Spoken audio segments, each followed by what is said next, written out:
And today I want to show you how I create my concrete sculpture. I have to say that this is the first time that I use this technique of cardboard, tape, and a mortar mix to create a sculpture. I have done similar technique by creating this fake rock, but never on a sculpture. And even if this sculpture is kind of simple, it doesn't have a lot of details, was a little bit challenges. So first of all, remember, if you see any value on my videos, please subscribe. YouTube is telling me that 90% of the people that watches my videos don't subscribe. So please share, comment below, and let's enjoy art, and let's start. So first thing is to have our armature, which I'm gonna use cardboard. If you haven't seen it, I created a video showing you step by step how to create a cardboard sculpture. Actually, I'm going to use that sculpture for this video. So if you haven't seen that video, please go check it out, create your cardboard sculpture, and then come back to see this video. You don't want to see that video and you have your own cardboard structure. Let's start. So one of the things that I mentioned is tape. So we have this tape that is used more for construction. So you're gonna see, if you go to any store, you're gonna see a lot of colors, depends on the material. So basically I always use the white, that is more for the kitchen when they glue tiles, that kind of mortar that they use, that one is for that. But the gray that I'm using today is more for cement. So this tape is really important because it's the one that's gonna put together or cement. No, it's gonna make sure that it doesn't crumble. Cement is really strong but really bad bending, so pretty much that's why we're using this tape. Just like in construction they use rebars, that's pretty much the same thing.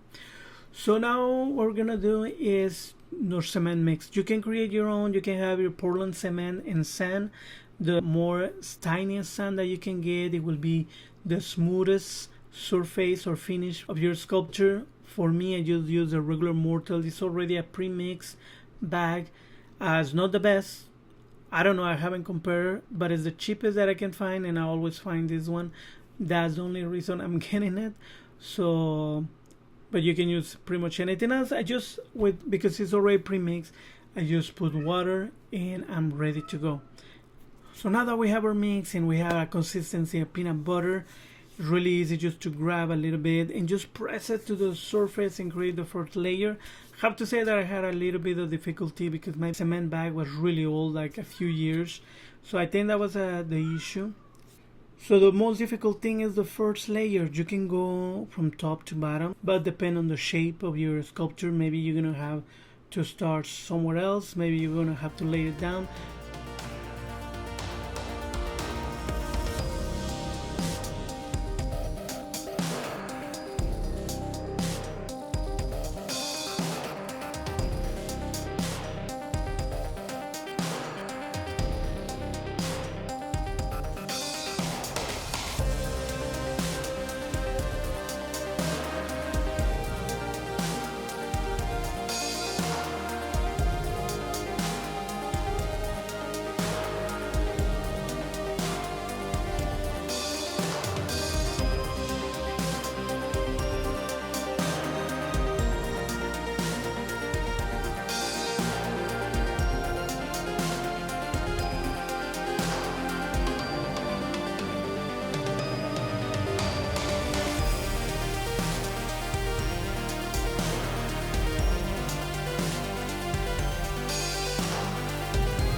You're gonna see here how I'm gonna move around to make sure that I can apply the cement, because there's gonna be places like we can see over here underneath here on the chin. If we put cement right away, it's gonna go down.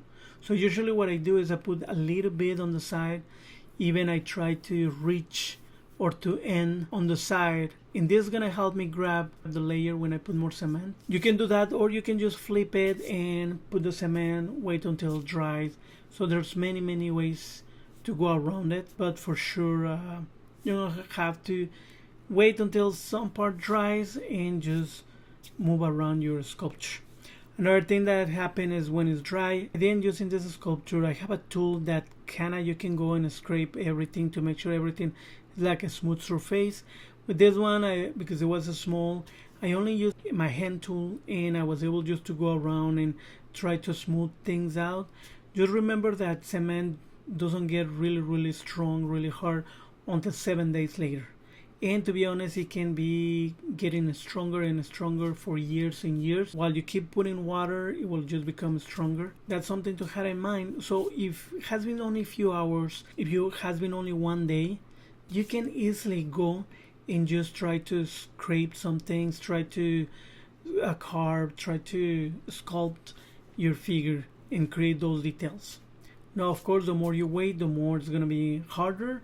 At the same time, if you don't wait enough, you can really easy pull some details apart, just take it off the sculpture. So you have to be careful. Of course, experience will let you know. Keep working and just remember that if you want to glue cement with cement, the most important thing that you have to do is put water, then grab some new mix and then apply it on top.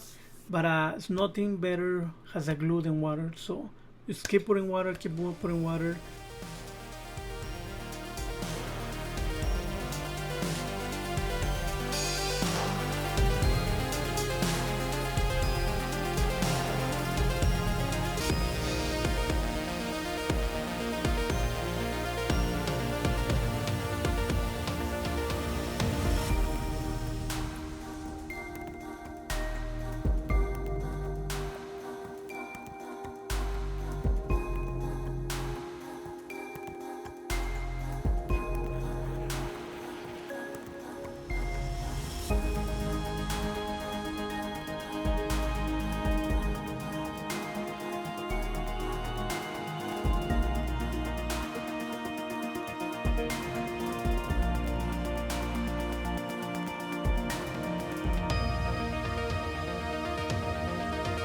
And now that we have for the details, you can add the tape, but the only thing I do is I grab and I try to place a little bit, just like if it was clay.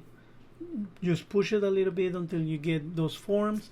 To be honest, sometimes I even put more and I wait a little bit, a few hours, then I go and I carve.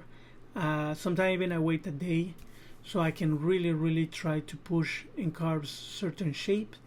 When I do that, it's not like I put a huge ball of cement. Usually just a little bit, like over here on the eyes or even on the nose. I put a little bit on only that area so I can just go and carve. But I know that if it dries too much, it's not gonna affect that much my sculpture, if that makes sense. But it's just going slowly to create the details. And you will be amazed everything that you can create. I don't have a lot of time, so I kind of rush it. This sculpture, you can notice, but I have fun. And like I always say, it's better to do something than nothing at all. Even if some people don't agree with that. But I'm gonna show you the final result. Just don't go anywhere. I'm gonna go back with tips to help you to have a better experience. So let's see it.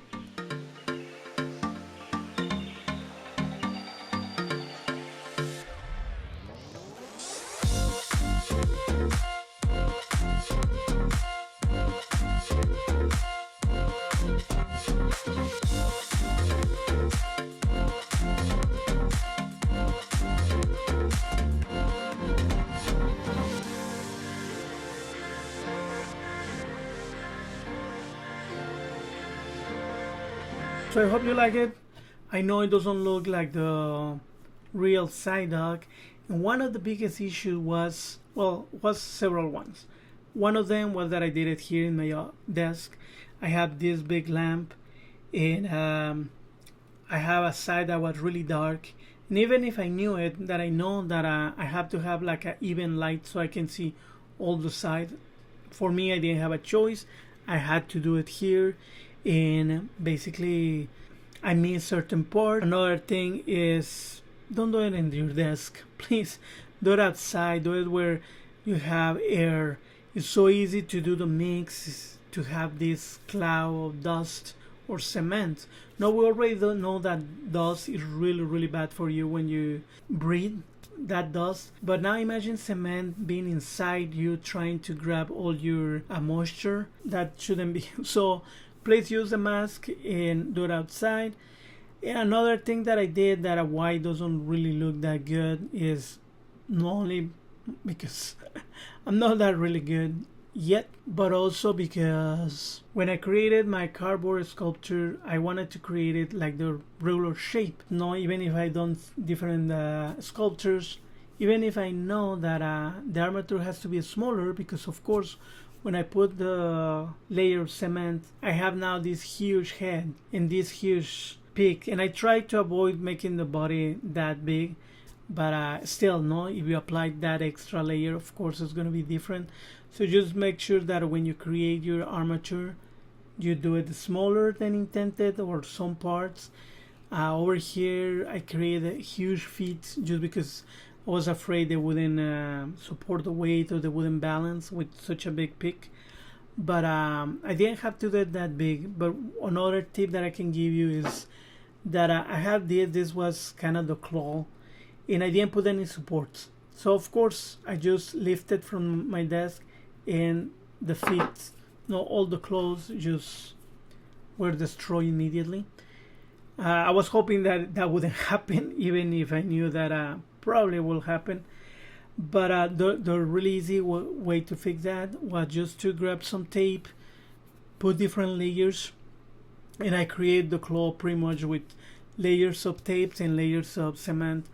And now they're really, really strong. So tape is really important. One of the really tips is if you have ears, if you have something that could be delicate, that it can be like a tail or something that it can break.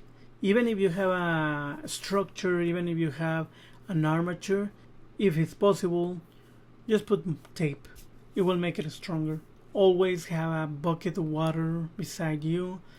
It's gonna be easy to clean your hands when you're using your gloves. The gloves are gonna be sticky, so the more you're working with your cement, there's gonna be a moment that when you put the next layer, instead of being on your sculpture, it's gonna be on your gloves. So if you can change gloves, it's good. If not, just have that bucket of water. Try to wash them really well. That could help also if the water that stay on the glove is gonna help you to put more that layer. If your mix has too much water, of course, having that extra water also is gonna affect. So just have that in mind, and remember never to throw your cement and your dirty water on the sink, on the toilet, anywhere in your house, because you're gonna damage the drains and it will be a nightmare. So if you know how to get rid of the cement, let me know. Usually I keep them for other bigger projects, but I've seen people that they say just throw it on your garden and you'll be away all that dirty water. Of course some of the cement is gonna be on your garden, but you don't want it on your pipes. If you're interested on more videos, I have playlists of concrete. So enjoy art and see you next time.